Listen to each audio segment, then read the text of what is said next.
Hello everybody, my name is Ryan, and in this video we're going to be making these cute little leg warmers with these rainbows on them. And that's little me in the corner. That's little Ryan in the corner. I'm pretty happy with how they turned out. The pattern is pretty simple, so it's kind of beginner friendly. And this is the image which really inspired it, this white legging with the colored little pom-poms, except I did bows, and that's knit, obviously. So for this pattern, I used a 4.25 millimeter crochet hook, and I used DK weight cotton yarn. Obviously, you could use acrylic yarn. It's just what I had at the time. And this is a made-to-measure pattern, so first you're going to measure the widest part of your leg, being your calf, or I guess you could make these really long if you wanted them to be above the knee. So whatever is the widest point, and for me that was 15. And then I'm measuring how long I want it to be, from like the top of the shoe ankle area to about the bottom of my knee was about 11 inches. So that's what I went with. So to start off our pattern, we're going to chain 52 because I'm making mine 11 inches long, and the gauge is 4.5 stitches to the inch. So 50 stitches got me to 11 inches.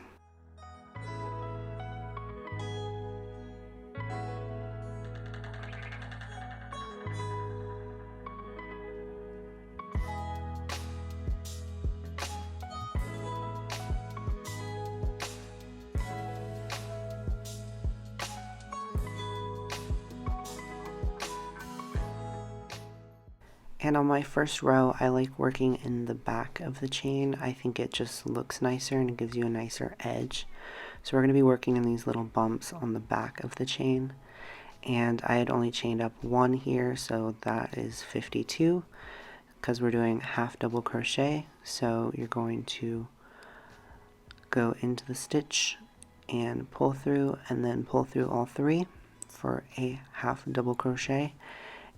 And you're going to half double crochet all the way across for your first row for 50 stitches, or whatever your desired length would be.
Once that first row is done, we're going to chain up 2, and we'll be chaining up 2 every row from here on out.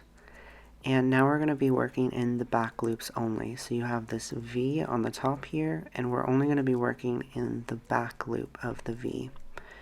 And for the second row, we're going to start with 25 double crochet.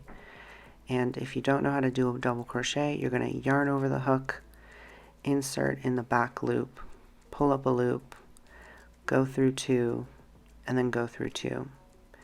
And I'm doing this so that the top portion of the leg warmer is wider than the bottom, just so it fits better, because nobody's leg is a completely straight line. So we're going to be doing 25 double crochet and then switching to 25 half double crochet, all in the back loops.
For the third row in every odd row, we're going to just half double crochet all the way across in the back loops only. So this is like your plain row. I decided not to do the double crochet every row because I think that would have been too dramatic of a curve for me. If you have a super dramatic ankle to calf ratio, maybe you could do the double crochet every row. But I'm pretty skinny, so my calves are not that muscular, so I just decided to do it every other row.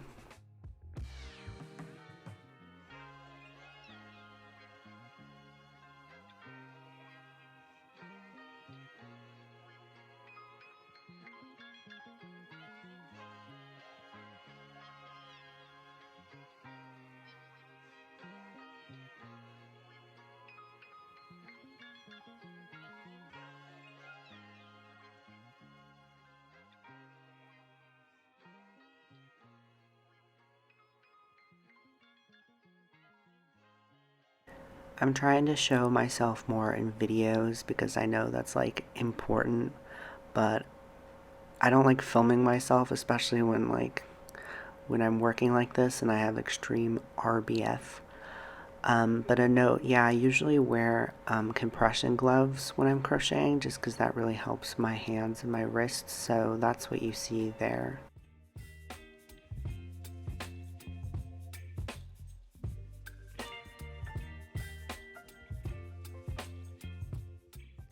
So now you're just going to repeat rows 2 and 3 alternating until your piece measures 2 inches less than your calf measurement. So my calf was 15 inches, and so I kept crocheting until the piece was 13 inches on the wider side, the top side, the side that has the double crochet, which is going to be the top portion where your calf is.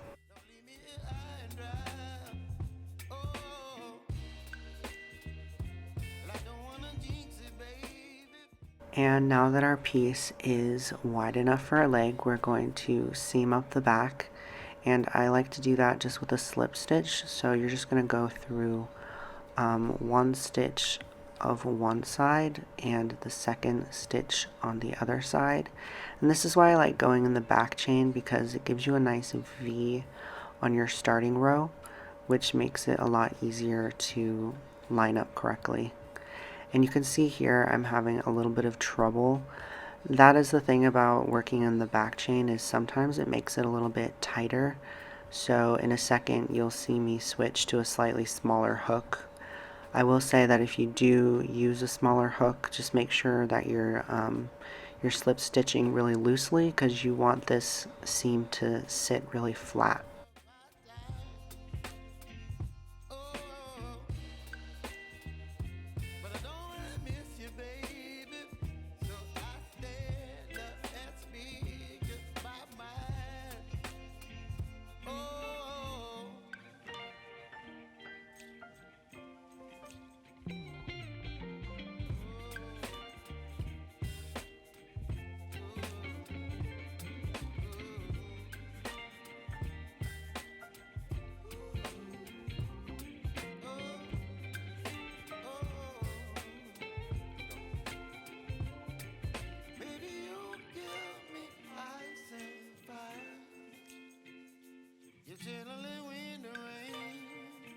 Some kind of butterfly, baby, you give me midnight. You whip up my appetite. Don't leave me here high and dry. Once you've seamed up the back, you can flip it right side out, and you can sew those little ends in now. I ended up doing it later for some reason, but you could do it now before you do your little embellishments.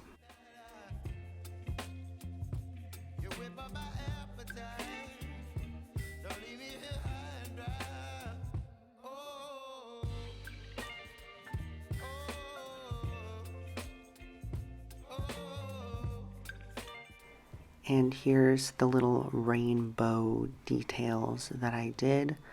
It's actually really simple. It's really just a chain that I've tied into a bow. You could put a multitude of things on here, like the pom-poms from the original, or whatever you really want to do. So for the bows, I just used the same hook, and I used worsted weight yarn, and I just chained 41, so 40 stitches.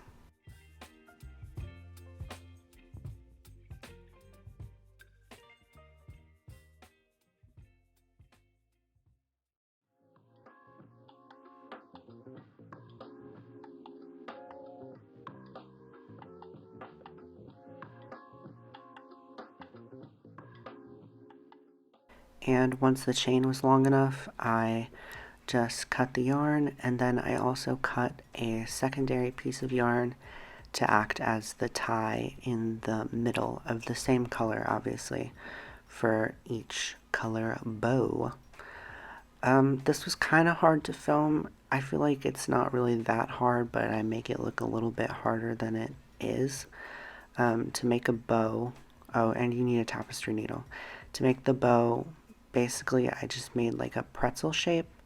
So I made a little loop on one side, and then I made a loop on the other side, and I made sure to cross the ends in the front, and then I just kind of messed with it a while to try to get it as even as possible. My bows were definitely not even. It really doesn't matter that much. And I'm just really pinching that center to keep it straight. That was kind of the only solution I could think of. I don't think pinning it would really work very well.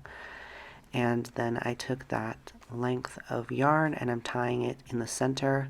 This is going to be the back of the bow, and I'm leaving a short side and a long side, and the long side is going to be what you're going to sew with. And so now, to really make that middle piece secure, I'm going to wrap the long end of the yarn around the middle of the bow 3 times. So 1, 2, and 3, and then here's where the tapestry needle comes into play. I'm going to thread this long end on the tapestry needle, and I'm going to go straight through the center of the bow, and you'll see that I'm going to be doing that a lot for this, all these ends. So I'm going to pull that up tight, and then I'm going to go through the center underneath all these strings that I just did, which is really going to secure it into place. Nothing's going to move around. Then I'm just going to make a knot again with this small end. Just a simple half hitch, I think, whatever, a regular knot, a half hitch, whatever it's called. And now I'm going to thread the small end onto my tapestry needle, which it ended up being kind of short, so I'm putting the needle through the center before I thread it. Old sewing trick: if you don't have enough thread left, just put the needle in before you thread it. And then for some reason it got stuck because stuff always happens when I'm trying to film. It's always when I'm filming, not any other time. But okay, I got it out, and then I'm just going to clip that with my cute little unicorn scissors. And then the only thing left to do is to get rid of these ends on the ends of your bow. And I kind of do it the same way I do anytime I make a chain like this, is I'm going to thread it on a tapestry needle, and then I'm going to weave it in through the back side of the chain. And I'm going to do that as so. What? I don't know. I'm going to go through one stitch, and then I'm going to go through the next stitch in the opposite direction. And I've learned that doing this for longer is better because it will like come out if you don't. So I took the time to go all the way up the chain through every single stitch because I really didn't want any of the ends showing. So that is what I'm doing here.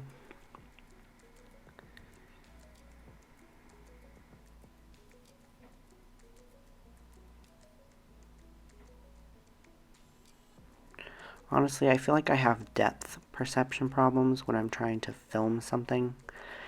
And then once I got to the top, I just threaded the needle through the middle of the bow, just like I did on the other end. And I just cut that off after pulling on the end to make sure it's all neat and such. I just clipped that off, and then I did it on the other side. I repeated that until I only have one long end, which I'm going to use to sew with.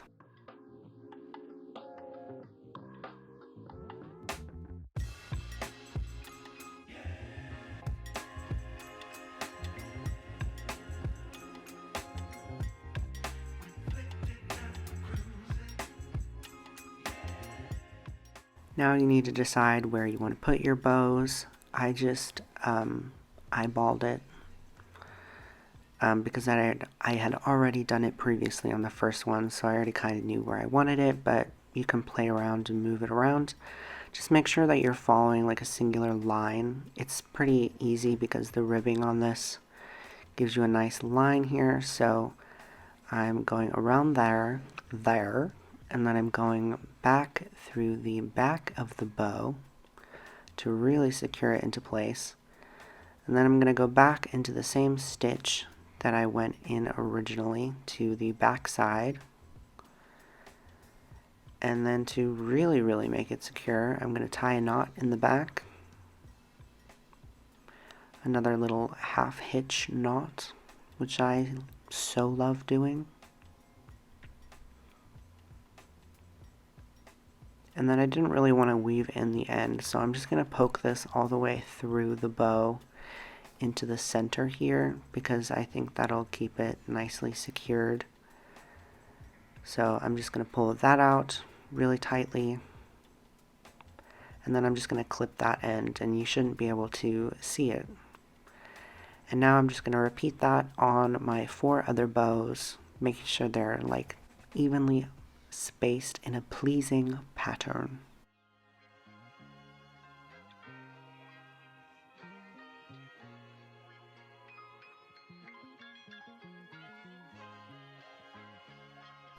Now that I've sewn on all the bows, I'm just going to sew in my ends that I didn't do earlier.